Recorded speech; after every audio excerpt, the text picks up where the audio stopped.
मेरा नाम निशा है। ये कहानी 8 साल पुरानी है, जब हम सब लोग एक साथ एक ही घर में बहुत खुशी खुशी रहते थे।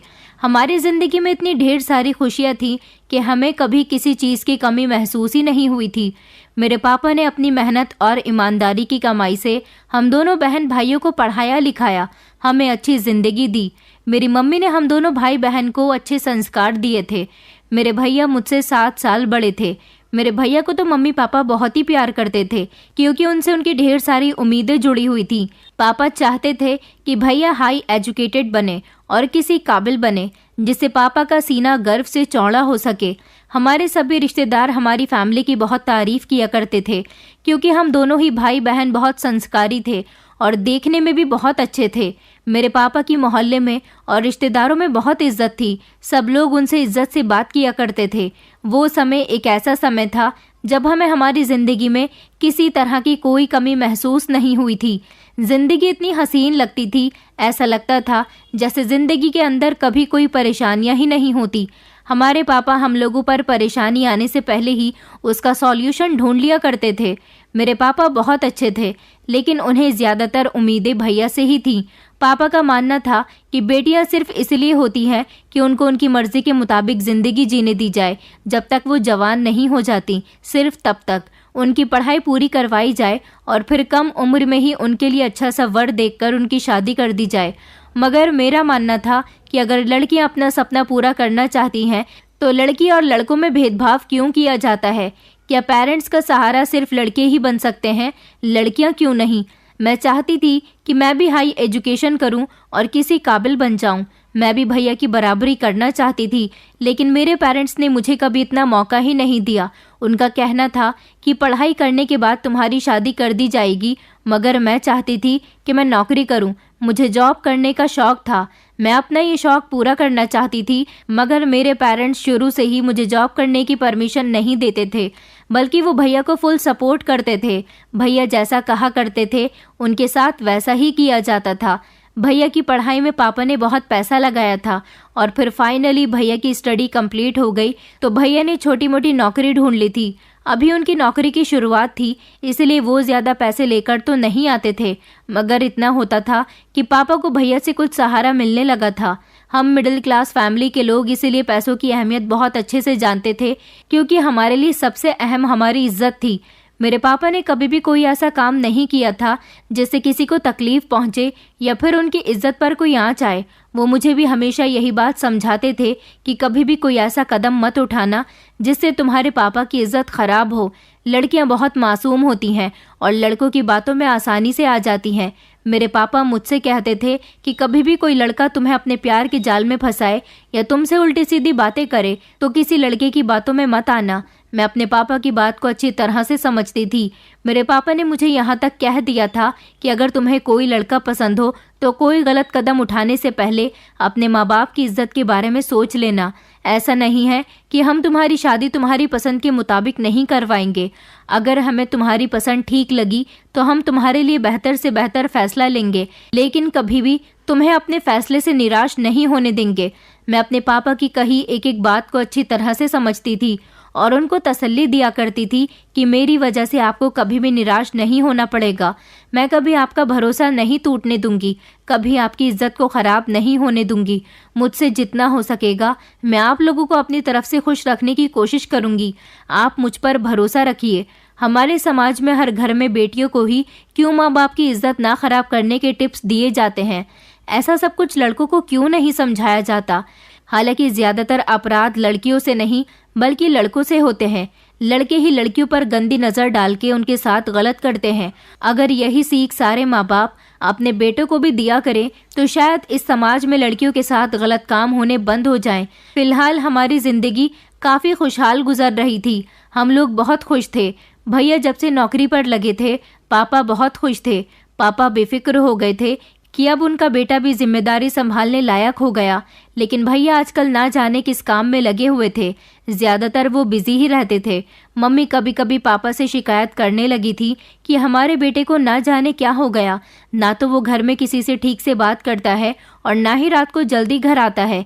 पापा कहते थे कि वो जवान हो गया। जवान लड़के जब कारोबार में पड़ जाते हैं तो उनको घर आने में देर सवेर हो ही जाती है और बातें करने का भी समय नहीं मिलता। मम्मी तो भैया के लिए बहुत फिक्रमंद रहती थी। मैंने देखा था कि जब हम सब लोग खाना खा रहे होते थे तो भैया के पास किसी की कॉल्स आती रहती थी और जब भैया हम सब लोगों की वजह से कॉल रिसीव नहीं करते थे तो उनके चेहरे पर एक अजीब सी मुस्कुराहट होती थी। मैं समझ गई थी कि जरूर भैया को किसी से प्यार हो गया। ऐसा तो आजकल नॉर्मल सी बात है। जवानी की दहलीज पर कदम रखते ही लड़के लड़कियों को पार्टनर्स की जरूरत हो जाती है। मैं तो ज्यादातर घर में ही रहती थी और मुझे अपने पापा की इज्जत का बहुत अच्छे से ख्याल था, इसलिए मैं तो कोई ऐसा कदम उठाने के बारे में सोच भी नहीं सकती थी। भैया को कोई लड़की पसंद आ गई थी, वो उससे प्यार करने लगे थे। ये अच्छी बात थी, मगर ये उम्र उनकी इन कामों की नहीं थी, बल्कि उन्हें अपने बिजनेस पर ध्यान देना चाहिए था, क्योंकि पापा ने उन्हें बड़ी मेहनत से यहाँ तक पहुँचाया था।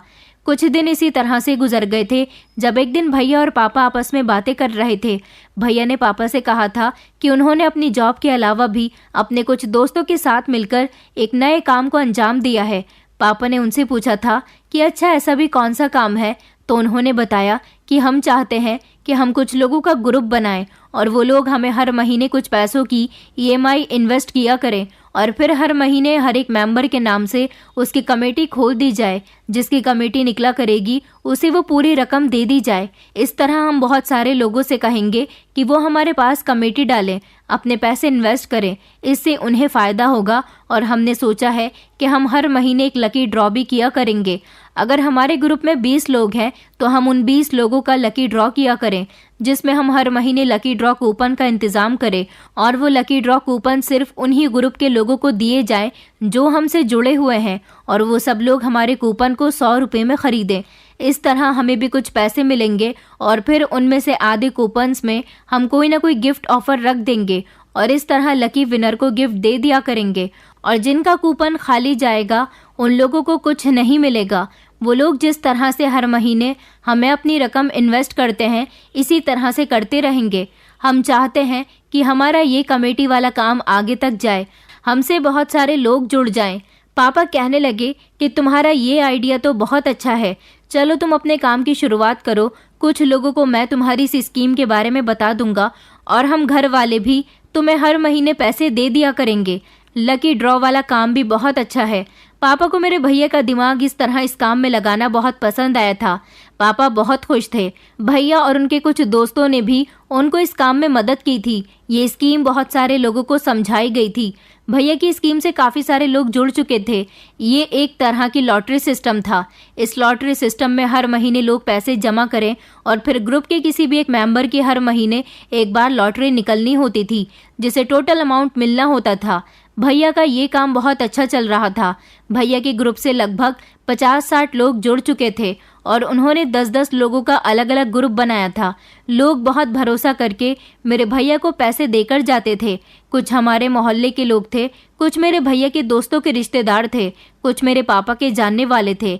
इस तरह बहुत सारे लोगों का पैसा मेरे भैया के पास जुड़ रहा था। कुछ ऐसे ज़रूरतमंद लोग थे जिन्हें अपनी बेटियों की शादी करानी थी। कुछ ऐसे ज़रूरतमंद लोग भी थे जिन्हें अपनी ज़रूरत को पूरा करना था, तो कुछ ऐसे लोग भी थे जिन्हें अपने इन पैसों से अपना मकान बनाना था। इस तरह लोगों के थोड़े थोड़े हर महीने पैसे जुड़ जाते थे और फिर जब एक साथ बड़ी रकम किसी को मिलती है तो उससे उसकी बहुत बड़ी मुश्किल हल हो जाती है। इस दौरान भी सब कुछ ठीक चल रहा था। भैया को मैंने कई बार देखा था। वो रात के टाइम पर किसी से फ़ोन पर बातें कर रहे होते थे, कभी छत पर जाते तो चैटिंग कर रहे होते थे। कभी कभी तो मैंने उन्हें वीडियो कॉल भी करते हुए देखा था, जिस पर मैंने उस लड़की को भी देख लिया था जिस लड़की से भैया प्यार करने लगे थे। ये लड़की कौन थी और कहाँ की थी ये तो मैं नहीं जानती थी, क्योंकि मैंने अभी तक भैया को उससे बातें करते हुए चोरी चुपके ही देखा था। भैया ने उस लड़की के बारे में हम में से किसी को भी कुछ नहीं बताया था, लेकिन अब मम्मी चाहती थी कि वो भैया की शादी कर दे। घर में बहू आ जाएगी तो मेरा भी साथ हो जाएगा। भैया मुझसे उम्र में बड़े थे, इसलिए उनकी शादी पहले होनी थी। मम्मी ने जब भैया से उनके रिश्ते के बारे में बात की तो भैया कहने लगे कि वो अभी शादी नहीं करना चाहते। मैंने तो मम्मी को यही बताया था कि भैया ज़रूर आपको अपनी पसंद की लड़की के बारे में बता देंगे, मगर भैया ने जब ये कहा कि उन्हें अभी शादी ही नहीं करनी और उन्होंने उस लड़की के बारे में भी मम्मी को कुछ नहीं बताया, मैं तो तब दंग ही रह गई थी। क्या सच में ये दोनों अभी शादी नहीं करना चाहते थे? फिर मैंने सोचा कि मुझे इस बात पर ज़्यादा ध्यान नहीं देना चाहिए, ये उन दोनों का पर्सनल मैटर है, क्योंकि मम्मी पापा भी इस बात पर खामोश हो गए थे। भैया शादी से साफ इनकार कर चुके थे। उन्होंने कहा था कि अभी मुझे शादी के लिए 2 साल का समय चाहिए, लेकिन अभी मेरी शादी में भी टाइम था। मैं घर में ही रहकर बच्चों को ट्यूशन पढ़ाया करती थी। मेरे दिन बहुत अच्छे और सुकून भरे गुजर रहे थे।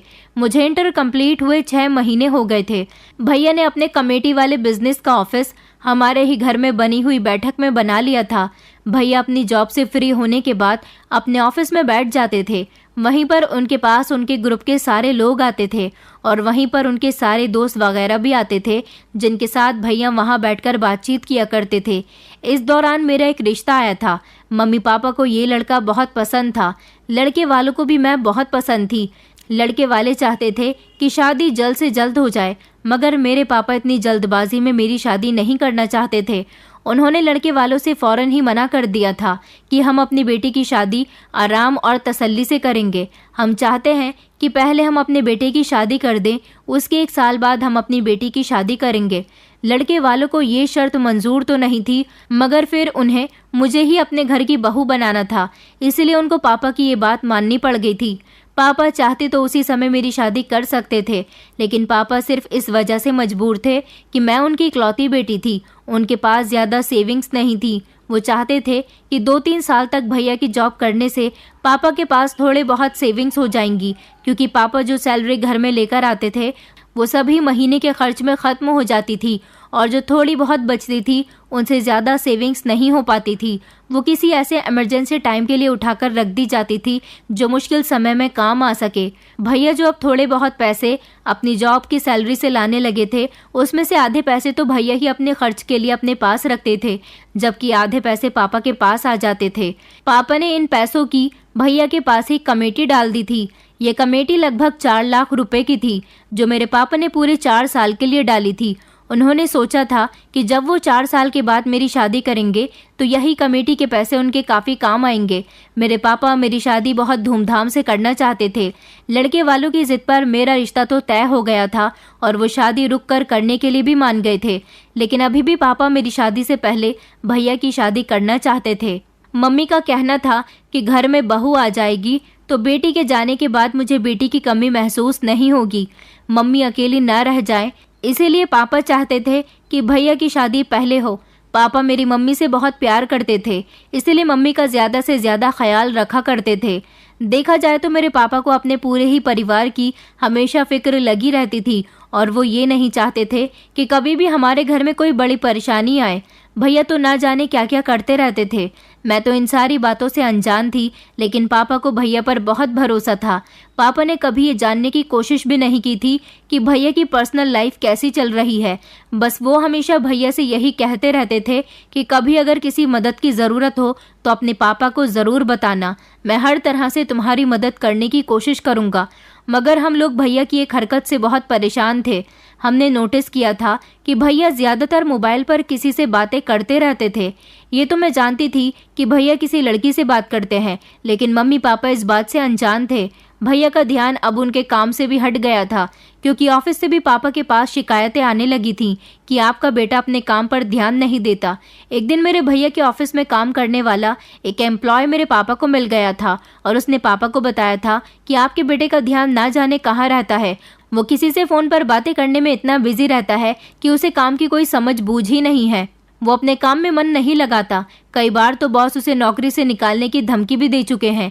जब पापा ने ये बात सुनी तो पापा बहुत घबरा गए थे और उन्होंने इस बारे में भैया से बात करने का फैसला किया। पापा काफ़ी रात तक भैया के घर आने का इंतज़ार करते रहे थे। जब भैया घर आए तो पापा ने उनसे बात की और कहा कि बेटा, तुम्हारा ध्यान कहाँ पर है? आखिर कौन है जिससे तुम फ़ोन पर बातें करते रहते हो? तुम घर में भी ज़्यादा समय नहीं देते और ज़्यादातर घर से बाहर रहते हो। ऑफिस में भी मन लगाकर काम नहीं कर रहे। आखिर क्या बात है? तो भैया कहने लगे कि पापा, ऐसी कोई बात नहीं है। मैं तो ऑफिस रोज़ जाता हूँ और रोज़ ही काम करता हूँ। जिसने भी आपको इन्फॉर्मेशन दी है बहुत गलत दी है।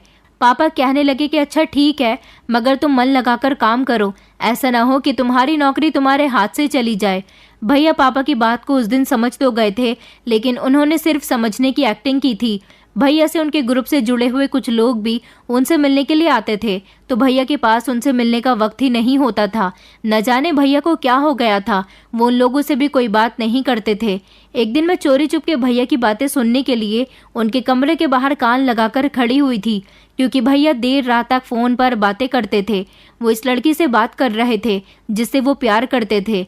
मैंने भैया को इतना कहते सुना था कि मैं तुम्हारी खातिर कुछ भी कर सकता हूँ, तुमसे मुझे प्यार जो इतना हो गया, मेरा सब कुछ तुम्हारा ही तो है, मैं तुम्हारी खातिर ये सारी दुनिया भी छोड़ सकता हूँ। भैया के मुंह से ऐसे शब्द सुनकर मुझे बड़ी हैरानी हुई थी कि आखिर ऐसी कौन सी लड़की थी जिसके प्यार में भैया पागल हो गए थे। बस मेरी यही गलती थी कि मुझे इस बात पर कोई एक्शन लेना चाहिए था। मैंने भैया की इस बात को ज़्यादा सीरियस नहीं लिया था। मुझे तो लगा था कि शायद लवर्स इसी तरह की बातें करते हैं, मगर मैं ये नहीं जानती थी कि भैया का कहा हुआ एक एक शब्द बिल्कुल सच होने वाला है। भैया उस लड़की की खातिर सच में सब कुछ कर गुजरने को तैयार थे। आखिर वो लड़की कौन थी और भैया से ये सब कुछ क्यों करवा रही थी? क्या वो भी मेरे भैया से सच्ची मोहब्बत करती थी? इस सवाल का जवाब भी मुझे बहुत जल्द मिल गया था, क्योंकि मेरे भैया ने कुछ ऐसा कर दिया था जिसकी वजह से हम लोग एक बहुत बड़ी परेशानी में आ गए थे। हमें तो भैया से ऐसी उम्मीद भी नहीं थी कि भैया हमारे साथ कभी कुछ ऐसा भी कर सकते हैं। हम लोग नोटिस कर रहे थे कि भैया उन लोगों से ज़्यादा बात नहीं करते थे जो उनकी स्कीम से जुड़े हुए थे। इतने ढेर सारे लोगों के पैसे और उनकी ढेर सारी उम्मीदें भैया से जुड़ी हुई थी, तो फिर भैया उनके साथ ऐसा क्यों कर रहे थे? भैया ने तो उन लोगों का पैसा जमा करके उन लोगों को बड़ी रकम देने का वादा किया था, जैसा कि कमेटी डालने पर होता ही है। ऐसा ही कुछ मेरे भैया भी किया करते थे, और वो हर महीने लकी ड्रॉ भी कर रहे थे, जिसमें जो लोग कूपन खरीदते थे और उनको उनमें से कुछ लोगों को गिफ्ट मिलते थे। इससे कुछ लोगों को फायदा होता था तो कुछ लोगों को नुकसान भी होता था। ये तो लकी ड्रॉ था, जिसकी मर्जी चाहे वो कूपन खरीद सकता था। मेरे भैया इसमें किसी के साथ कोई जोर जबरदस्ती नहीं करते थे, लेकिन जो महीने की कमेटी के पैसे होते थे वो सभी को टाइम से देने पड़ते थे। भैया घर में हम सब लोगों के साथ भी बहुत कम समय बिताने लगे थे। अब देखा जा रहा था कि भैया अपनी नौकरी छोड़ चुके थे। पापा को जब ये बात पता चली तो उन्होंने भैया पर बहुत गुस्सा किया था, लेकिन पापा के इतना गुस्सा करने के बावजूद भी भैया को कोई फर्क ही नहीं पड़ा था। हम लोगों की समझ नहीं आ रहा था कि भैया को आखिर ऐसा भी क्या हो गया। तब आधी रात का समय था, जब मेरे मम्मी पापा अपने कमरे में गहरी नींद में सो रहे थे, जबकि मैं अपने कमरे में थी। मुझे नींद नहीं आ रही थी, इसलिए मैं अपने मोबाइल में सीरियल देख रही थी। तभी अचानक मुझे भैया के कमरे की तरफ से कुछ खटर पटर की आवाज़ सुनाई दी। भैया का कमरा मेरे कमरे से जस्ट बराबर में ही बना हुआ था। मैंने सोचा कि रात के इस समय भैया अपने कमरे में क्या कर रहे हैं, क्या वो अभी भी जाग रहे हैं। पहले तो काफ़ी देर तक मैंने ये सब कुछ इग्नोर करने की कोशिश की, लेकिन जब लगातार मुझे खटर पटर की आवाज़ आती रही तो फिर मैं मोबाइल बंद करके अपने कमरे से बाहर निकली और देखने लगी कि आखिर भैया अपने कमरे में क्या कर रहे हैं। भैया के कमरे का दरवाज़ा थोड़ा सा खुला हुआ था। मैंने चुपके से झांक कर देखा तो भैया अपना बैग पैक कर रहे थे। अलमारी से कपड़े निकालकर बैग के अंदर रख रहे थे। आखिर भैया कहाँ जा रहे थे और रात के समय उन्हें पैकिंग करने की क्या ज़रूरत पड़ गई थी? मुझसे ये सब बाहर खड़े होकर देखा नहीं गया, इसलिए मैं दरवाज़ा खोलकर भैया के कमरे के अंदर चली गई। मुझे अचानक देखकर भैया चौंक गए थे और वो घबराने लगे। कहने लगे कि तुम अभी तक सोई नहीं हो। मैंने कहा भैया मुझे नींद नहीं आ रही थी, आपके कमरे से आवाज़ सुनी तो मैं आपको देखने के लिए आ गई कि आखिर आप क्यों जाग रहे हो। भैया आप ये पैकिंग क्यों कर रहे हो, आपको क्या कहीं जाना है? भैया ने घबराते हुए मेरी बात का जवाब दिया कि हाँ मुझे अपने काम के सिलसिले में कहीं जाना है। मैंने कहा कौन से काम के सिलसिले में?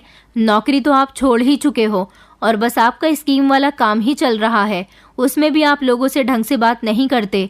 आपको पता है कि लोग पापा से आकर आपकी शिकायतें करते हैं। भैया कहने लगे कि अच्छा धीमी आवाज़ में बात करो, कहीं मम्मी पापा ना उठ जाएं। मैंने कहा भैया कि आप अपने जाने की खबर मम्मी पापा को नहीं दोगे? तो भैया कहने लगे कि नहीं, अभी मैं उन्हें ये खबर देकर परेशान नहीं करना चाहता। तुम चाहो तो सुबह बता देना कि मैं अपने काम के सिलसिले में शहर से बाहर जा रहा हूँ, 1-2 दिन में वापस लौट आऊँगा। मैंने कहा, भैया आप मम्मी पापा से ये बात क्यों छुपा रहे हो, और अगर आपको जाना ही था तो आपको रात का ही समय मिला था। भैया कहने लगे कि तुम कितने सवाल करती हो, खामोश हो जाओ, मैं मम्मी पापा से खुद बात कर लूँगा, उन्हें खुद सब कुछ समझा दूंगा। मैंने कहा, अच्छा आप कितने दिनों में आओगे? इतना ढेर सारा सामान लेकर जाने की क्या ज़रूरत है? क्या आप परमानेंट वहीं पर शिफ्ट हो जाओगे? यहाँ आने का इरादा नहीं है क्या? भैया कहने लगे, मेरी माँ खामोश हो जाओ, तुम कितने सवाल करती हो, चलो जाओ अपने कमरे में। मैंने कहा, नहीं नहीं भैया, आप मुझे मेरे सारे सवालों के जवाब दो। भैया कहने लगे कि सुबह मैं तुम्हें सब कुछ बता दूंगा, अभी तुम अपने कमरे में जाओ। भैया ने मुझे ज़बरदस्ती अपने कमरे से निकाल दिया था। फिर मैं अपने कमरे में आ गई और सोचने लगी कि आखिर भैया ये सब क्या कर रहे हैं। भैया तो बहुत बदल चुके हैं, न जाने वो कहाँ जाने की तैयारी कर रहे हैं। मैं अपने बिस्तर पर लेट गई थी और यही सोचते सोचते सो गई थी। सुबह जब मैं सोकर उठी तो दिन के 9 बज रहे थे। फ्रेश होने के बाद जैसे ही मैं कमरे से बाहर निकली तो मैंने देखा कि भैया अपने कमरे में मौजूद ही नहीं है। भैया का कमरा खाली देखकर मैंने सोचा कि कहीं भैया चले तो नहीं गए। मैं मम्मी से जाकर पूछती हूँ, क्योंकि उन्होंने मुझसे कहा था कि वो मम्मी पापा को सब कुछ बता देंगे। मैं जब किचन में मम्मी के पास गई और मैंने मम्मी से पूछा कि क्या भैया जा चुके हैं, तो मम्मी अनजान नज़रों से मुझे देखने लगी और कहने लगी, क्यों, तुम्हारा भाई कहाँ जाएगा, वो तो अपने कमरे में सो रहा है। मैंने कहा, नहीं नहीं मम्मी, भैया अपने कमरे में नहीं है। मेरी बात सुनकर मम्मी चौंक गई थी और कहने लगी, कहाँ गया है वो इतनी सुबह सुबह, उसने तो आज नाश्ता भी नहीं किया। मैंने कहा, मम्मी कल रात वो अपना सामान पैक कर रहे थे, ऐसा लग रहा था जैसे वो कहीं जाने की तैयारी कर रहे हैं। मैंने उनसे पूछा भी था कि आप कहाँ जा रहे हो, तो उन्होंने मुझे कुछ नहीं बताया और कहा कि वो आप दोनों को सब कुछ बताकर ही जाएंगे। मुझे लगा था कि वो रात के टाइम पर पैकिंग कर रहे हैं और सुबह जाएंगे, तो क्या वो उसी समय चले गए थे?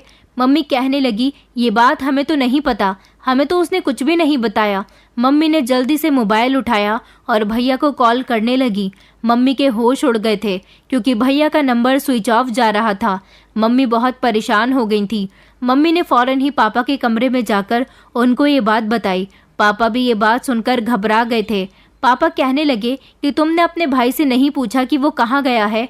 मैंने कहा, पापा मैंने तो उनसे पूछने की कोशिश की थी, मगर उन्होंने मुझे कुछ भी नहीं बताया। पापा कहने लगे कि तुमने हमें उसी समय क्यों नहीं बताया कि तुम्हारा भाई पैकिंग कर रहा है और कहीं जाने की तैयारी कर रहा है, हम उसे उसी समय रोक लेते। मैंने कहा, पापा मुझे आइडिया ही नहीं था कि भैया आप दोनों को बताए बिना ही इस तरह से घर से निकल जाएंगे। पापा भी लगातार भैया का नंबर ट्राई कर रहे थे, लेकिन भैया का नंबर स्विच ऑफ जा रहा था। मैंने भी अपने मोबाइल से कई बार भैया का नंबर डायल किया, लेकिन भैया का नंबर तो लग ही नहीं रहा था। हम लोग भैया की तरफ से बहुत परेशान हो गए थे। मैंने पापा को बताया था कि भैया ने कहा था कि वो अपने काम के सिलसिले में कहीं जा रहे हैं, 1-2 दिन में ही आ जाएंगे, मगर कहाँ जा रहे हैं ये उन्होंने मुझे नहीं बताया था। पापा कहने लगे कि आखिर ऐसा कौन सा काम आ गया जिसके लिए उसे घर से जाना पड़ा और उसने हमें भी नहीं बताया। हम सब भैया के लिए बहुत फिक्रमंद हो रहे थे, मगर भैया को तो कोई सुराग ही नहीं मिल रहा था। ना तो भैया का नंबर लग रहा था और ना ही भैया के किसी भी दोस्त को उनके बारे में कुछ पता था। भैया के सारे ही दोस्तों से पापा फ़ोन पर सब कुछ पूछ चुके थे। पापा भैया के जितने भी दोस्तों को जानते थे उन सभी से मालूम किया था, तो सबने इनकार ही किया था कि उन्हें भैया के बारे में कुछ नहीं पता। लेकिन भैया के एक ऐसे दोस्त थे जो उनके साथ ऑफिस में काम करते थे। उनका नंबर पापा के पास तो नहीं था, लेकिन पड़ोस वाले अंकल के पास था, क्योंकि पड़ोस वाले अंकल उस लड़के को अच्छी तरह से जानते थे। इसीलिए मेरे पापा पड़ोस के घर गए और वहां जाने के बाद उन्होंने भैया के दोस्त का नंबर लिया। पापा ने जब उस नंबर पर कॉल लगाई तो उस लड़के की तरफ से कॉल रिसीव होते ही पापा ने उससे पूछा कि क्या तुम्हें मेरे बेटे के बारे में कुछ मालूम है। उसको भी मेरे भैया के बारे में कुछ नहीं पता था, लेकिन उसने एक ऐसी बात बताई थी जिसने पापा के होश उड़ा दिए थे। उसने बताया था कि अंकल, आपका बेटा दीप्ति नाम की एक लड़की से प्यार करता था। दीप्ति ने उसे अपनी मोहब्बत में दीवाना बना दिया कि उसे उसके अलावा कुछ और दिखाई ही नहीं देता। 1-2 बार आपका बेटा बातों ही बातों में मुझे ये बात बता चुका था कि मैं दीप्ति को लेकर कहीं दूर चला जाऊंगा। बस मुझे इतना ही पता है, इसके अलावा मैं कुछ नहीं जानता।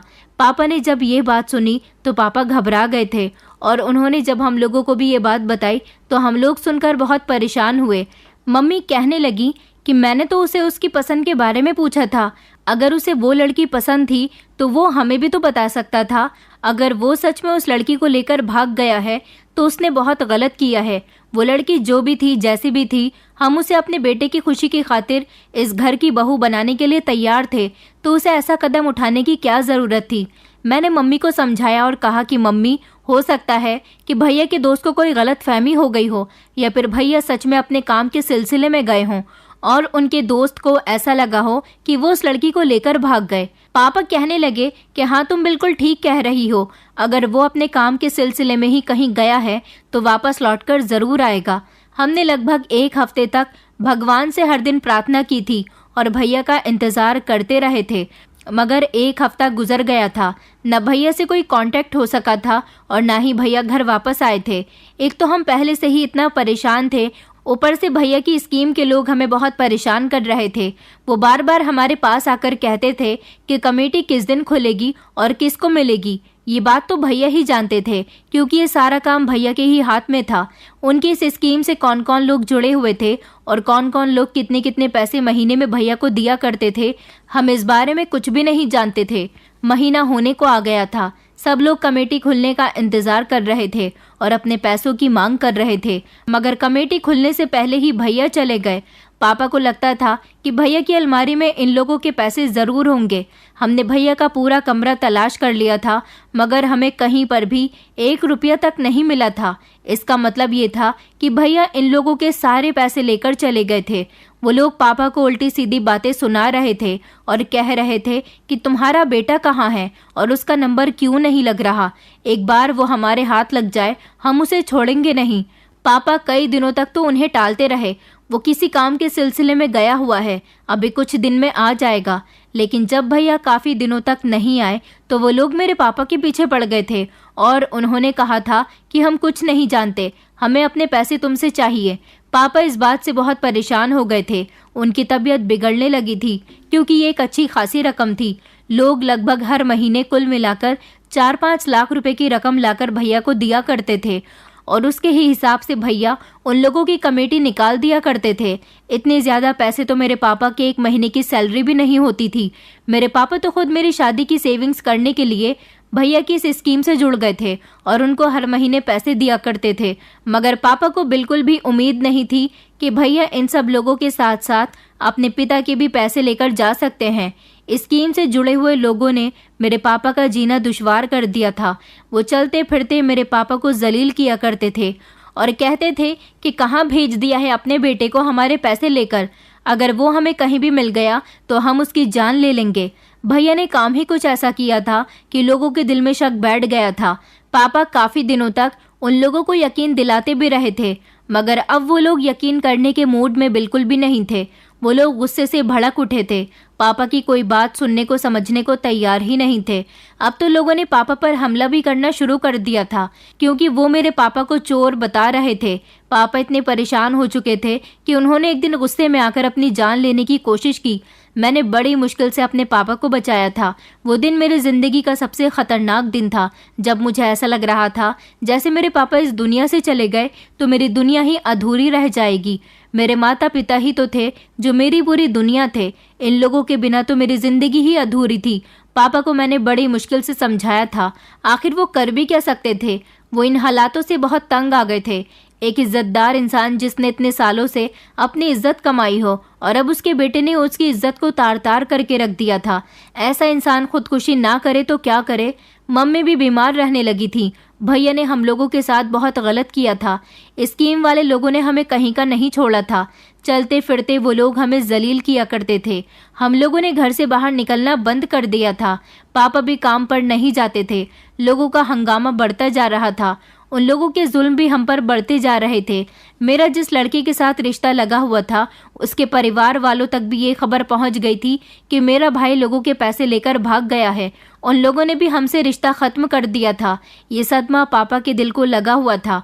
उस दिन पापा और मम्मी बहुत रोए थे। उन्हें मेरी बहुत फिक्र हो रही थी। हमारे पास कोई सेविंग्स नहीं थी। ले देकर मम्मी का जेवर और जिस घर में हम लोग रहते थे सिर्फ वही था। लोगों के पैसे निपटाने के लिए पापा ने हमारा घर बेच दिया था ताकि हम आगे की जिंदगी सुकून से गुजार सकें। वो घर जिसको मेरे पापा ने इतनी मेहनत से बनाया था और इस घर की एक एक चीज को मेरी मम्मी ने अपने हाथों से सजाया था, वो घर हमारा बिक चुका था और पापा ने स्कीम से जुड़े सारे ही लोगों को उनके पैसे वापस कर दिए थे। इस सब में मेरे पापा को बहुत नुकसान हुआ था। मेरे पापा बैंक से लोन भी नहीं ले सकते थे क्योंकि उनके ऊपर पहले ही लोन चल रहा था और इस दौरान पापा काम पर भी नहीं जा रहे थे। हम लोगों ने वो मोहल्ला छोड़ दिया और हम वहां से निकलकर किराए के घर में आ गए थे। पापा बहुत परेशान रहने लगे थे, दिन रात रोते रहते थे और यही सोचते थे कि उनकी बरसों की इज्जत को उनके बेटे ने मिट्टी में मिला दिया। उन्हें तो उम्मीद भी नहीं थी कि उनका बेटा इस तरह भी उनके साथ गलत कर सकता है। मैंने पापा को तसल्ली दी थी, कहा था कि आप फिक्र न करें, आपका बेटा आपके साथ नहीं है तो क्या हुआ, आपकी बेटी तो आपके साथ है ना, मैं सब कुछ ठीक कर दूंगी। मैंने पापा से कहा कि पापा, मैं तो आपसे कहती थी कि मैं आपका सहारा बनना चाहती हूँ, जॉब करना चाहती हूँ, लेकिन आपने मुझे जॉब करने ही नहीं दी। पापा कहने लगे कि बेटा, तुम्हारे जॉब करने से क्या होगा। मेरे पापा ने बड़ी मोहब्बत से मेरे सर पर हाथ रखा था, मगर मैंने पापा से कहा था कि पापा, मैं सब कुछ ठीक कर दूंगी, मैं आप लोगों को छोड़कर कभी नहीं जाऊंगी, मैं हमेशा आपकी मदद करूंगी, मैं भैया की तरह नहीं हूँ। पापा कहने लगे, हाँ, हमें तुम पर पूरा भरोसा है। मैंने कहा, पापा, अगर आपको मुझ पर भरोसा है तो जो मैं करना चाह रही हूँ वो मुझे करने दीजिए। पापा कहने लगे, तो तुम क्या करना चाहती हो बेटी। मैंने पापा से कहा कि पापा, मुझे आगे पढ़ने दीजिए, मैं पढ़ लिख कर किसी काबिल बनना चाहती हूँ और इस बदनामी के दाग को हम सब की जिंदगी से मिटा देना चाहती हूँ।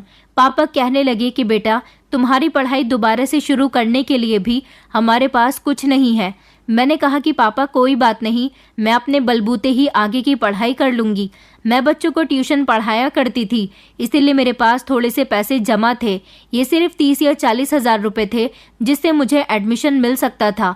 मैंने ज़्यादा बड़े कॉलेज में तो एडमिशन नहीं लिया था, अपने बजट के हिसाब से ही एडमिशन लिया था, लेकिन फिर उसके बाद मैंने खूब मेहनत की, बच्चों को ट्यूशन पढ़ाया और मुझे कुकिंग बहुत अच्छी करनी आती थी। इसलिए रात के टाइम पर मैं नई नई डिशेस की रेसिपी की वीडियो बनाया करती थी और उनको सोशल साइट्स पर अपलोड कर देती थी। मेरी बनाई हुई खाने की डिशेस लोगों को बहुत पसंद आई और इस तरह से धीरे धीरे मैं कामयाब होती गई। मैं इतने पैसे तो कमा लिया करती थी जिससे मैं आगे पढ़ सकूं। पापा ने भी दूसरी जगह नौकरी ढूंढना शुरू कर दी थी क्योंकि हमने वो मोहल्ला ही छोड़ दिया था। अब हम नए मोहल्ले में रहने लगे थे, इसलिए यहाँ के लोग भी नए थे। यहाँ के ज़्यादा लोग ये बात नहीं जानते थे कि हम किसी मजबूरी में अपना घर बेचकर यहाँ किराए पर रहने के लिए आए हैं। और फिर इतनी मेहनत के बावजूद एक दिन मुझे एक सरकारी स्कूल में टीचर की नौकरी मिल गई थी। नौकरी करते हुए भी मैंने अपनी पढ़ाई जारी रखी थी क्योंकि मैं सरकारी नौकरी चाहती थी और चाहती थी कि मैं वापस अपना घर ले सकूं। किराए के घर में रहना बिल्कुल भी पसंद नहीं था। भगवान से ढेर सारी प्रार्थना और कड़ी मेहनत करने के बावजूद मुझे सरकारी नौकरी भी मिल गई थी। कहते हैं ना कि इंसान जब किसी काम को लगन और ईमानदारी के साथ करता है तो उसके लिए कुछ भी मुश्किल नहीं होता और उसे उसकी मनचाही चीज़ मिलकर ही रहती है। मैंने अपने घर की स्थिति को संभालने के लिए बहुत मेहनत की थी। मेरी गवर्नमेंट जॉब लगने की वजह से इस दौरान मेरे रिश्ते भी आने लगे थे। मेरे घर वाले चाहते थे कि अब वो मेरी जल्द से जल्द शादी कर दें। जब मुझे लड़के वाले देखने के लिए आए तो मैंने उन लोगों से कहा था कि मैं आपके बेटे से शादी तो कर लूँगी, मगर मैं चाहती हूँ कि शादी के बाद भी मैं अपने पेरेंट्स का ख्याल रखूँ, जॉब करूँ और अपने पेरेंट्स को अपनी सैलरी दूँ। मुझसे ऐसी उम्मीद मत रखना कि मैं शादी के बाद अपने पेरेंट्स को भूल जाऊंगी और कभी कभी अपने मायके आया करूंगी। मेरे पेरेंट्स का मेरे अलावा इस दुनिया में कोई भी नहीं है, इसलिए मुझे हमेशा ही उनके साथ रहना है। मेरी ऐसी बात से मेरे पापा भी गुस्सा हो जाया करते थे और लड़के वालों को भी ये बात ठीक नहीं लगती थी। मेरी इसी शर्त की वजह से मेरा कहीं रिश्ता नहीं हो पा रहा था। मैंने मम्मी पापा को बोल दिया था कि मैं शादी करूंगी तो किसी ऐसे ही इंसान से करूंगी जो मुझे मेरी शर्तों के साथ एक्सेप्ट कर सके। 5 साल हो गए थे। भैया के बारे में हमें आज तक कुछ पता नहीं चला था। हाँ, लेकिन ये बात कंफर्म हो गई थी कि भैया उसी लड़की को लेकर भाग गए हैं और उन सारे लोगों के भी पैसे लेकर जा चुके थे जो लोग भैया से ढेर सारी उम्मीदें जोड़े हुए थे। मम्मी पापा ने सोच लिया था कि वो भैया को कभी माफ़ नहीं करेंगे। मेरे होश तो तब उड़े थे जब एक दिन मेरे मोबाइल पर अननोन नंबर से कॉल आई थी। जब मैंने कॉल रिसीव की तो मैं दंग रह गई थी कि कॉल भैया ने की थी और भैया कॉल पर रो रहे थे। कहने लगे कि निशा, मैं जानता हूँ कि तुम सब लोगों को मेरी गलती के बारे में पता चल गया। मैंने कितनी बड़ी गलती की है। मैं तुम सब लोगों से माफ़ी मांगना चाहता हूँ। मैं अपनी की गई गलती पर बहुत शर्मिंदा हूँ। मैंने उसी समय भैया से कह दिया था कि हमारा आपसे कोई ताल्लुक नहीं है। आपकी वजह से हमारी ज़िंदगी बदल कर रह गई। हम लोग क्या थे और क्या हो गए। भैया कहने लगे कि एक बार मेरी बात तो सुन लो। उन्होंने कहा, जिस लड़की से मैं प्यार करता था उस लड़की ने मुझे लालच दिया था कि तुम लोगों के पैसे लेकर फरार हो जाओ और अपने घर वालों को भी पलटकर मत देखना। हम लोग कहीं दूर चलेंगे और अपनी ज़िंदगी खुशी खुशी गुजारेंगे। वो लड़की गरीब परिवार से थी और अकेली थी। मैं उससे बहुत ज़्यादा प्यार करता था और इसीलिए मैंने हमेशा उसकी हर बात मानी थी। मैंने भी यही सोचा कि मेरे पास ढेर सारे पैसे हैं, उसको मैं यहाँ से लेकर भाग जाऊंगा तो मेरी ज़िंदगी अच्छी गुजरेगी, वरना तो मैं मामूली सी नौकरी ही करता रहूंगा। मगर मैं नहीं जानता था कि मैंने कितनी बड़ी गलती कर दी। जिस दिन से मैं इस लड़की को लेकर यहाँ पर आया हूँ और मैंने इसके साथ शादी की है, ये तभी से बीमार रहने लगी है। जितना भी पैसा था वो इस लड़की के इलाज पर उठ गया। मैं इससे शादी भी नहीं कर सका और आज तक मैं इसका इलाज करते करते थक चुका हूँ। इसको एक ऐसी बीमारी लग गई जिसका इलाज बहुत महंगा है। पापा से कहना कि प्लीज़ मुझे माफ़ कर दें और मुझे घर में आने की जगह दे दें। मैं गुस्सा हो गई थी और मैंने भैया से कहा कि कौन सा घर, कैसा घर, आपने तो लोगों का भरोसा तोड़ दिया था। लोगों ने हम सबको कितना परेशान किया, आप इस बात का अंदाज़ा भी नहीं लगा सकते। जिस घर में हम बचपन से रहे थे, आपकी खातिर वो घर हमें बेचना पड़ गया और उन लोगों को उनके पैसे दिए जिन्होंने हमारा जीना दुश्वार कर दिया था। आपने आज तो कॉल कर ली है, मगर आज के बाद कभी भी मुझे कांटेक्ट नहीं करना, क्योंकि हम सब के लिए आप मर चुके हैं। ये कहकर मैंने फ़ोन बंद कर दिया था। उसके बाद भैया ने मुझे काफ़ी कॉल्स की, मगर मैंने उनकी किसी भी कॉल का रिस्पॉन्स नहीं दिया। मैंने ये बात मम्मी पापा को नहीं बताई थी, क्योंकि मैं उन्हें ये बात बताकर तकलीफ में नहीं देखना चाहती थी। मम्मी पापा को तो वैसे भी यही कहना था कि हम उसे भूल चुके हैं। अगर वो हमारे सामने भी आ जाएगा तो हम उसे बेटा तक नहीं कहेंगे। काफ़ी सालों की मेहनत के बाद मैंने अपनी मेहनत की कमाई से हमारा एक छोटा सा और अपना घर भी खरीद लिया था। मेरे पापा को बहुत खुशी हुई थी और उन्हें यह एहसास हुआ था कि उन्होंने अपनी बेटी की पढ़ाई छुड़वाकर और उसको जॉब ना करने देकर उस समय कितनी बड़ी गलती की थी। लड़कियां गलत नहीं होती, बल्कि लड़कियों के साथ गलत होता है। लड़कियां तो अपने घर वालों का वो सहारा बनती हैं जो उनको मुश्किल से निकाल देती हैं। मेरे मम्मी पापा मुझसे बहुत खुश थे और फिर एक दिन मुझे एक ऐसा हमसफ़र भी मिल गया था जिसने मेरे मम्मी पापा को भी अपना पेरेंट समझ लिया था। उसका इस दुनिया में कोई नहीं था। मैंने जब उसके सामने सारी शर्तें रखी तो उसने मेरी सारी शर्तों के साथ मुझे एक्सेप्ट कर लिया था। आज वो हमारे ही घर में मेरे पेरेंट्स के साथ रहता है और जितना कमाता है वो मेरे पिता के हाथ पर रखता है और उनसे कहता है कि आप भी मेरे पिता ही हैं। हम दोनों हस्बैंड वाइफ जॉब करते हैं। मेरी शादी उस लड़के के साथ हो गई। वो मुझे बहुत प्यार करता है और हम सब लोग एक ही परिवार के साथ एक ही घर में रहते हैं। हम सब लोग बहुत खुश हैं और एक खुशहाल ज़िंदगी गुजार रहे हैं और हम लोग भैया को कभी धोखे से भी याद नहीं करते, क्योंकि हम अपनी इस खुशहाल ज़िंदगी में दोबारा से वो बुरे दिन नहीं लाना चाहते जिनको हमने इतनी मुश्किल से अपनी ज़िंदगी से निकाला था। दोस्तों, उम्मीद करती हूँ आपको हमारी कहानी पसंद आई होगी। कहानी पसंद आई है तो वीडियो को लाइक करें, चैनल पर नए हैं तो चैनल को सब्सक्राइब करें और हाँ, नोटिफिकेशन बेल को ज़रूर दबाएं ताकि अगली अपडेट सबसे पहले आपको मिले।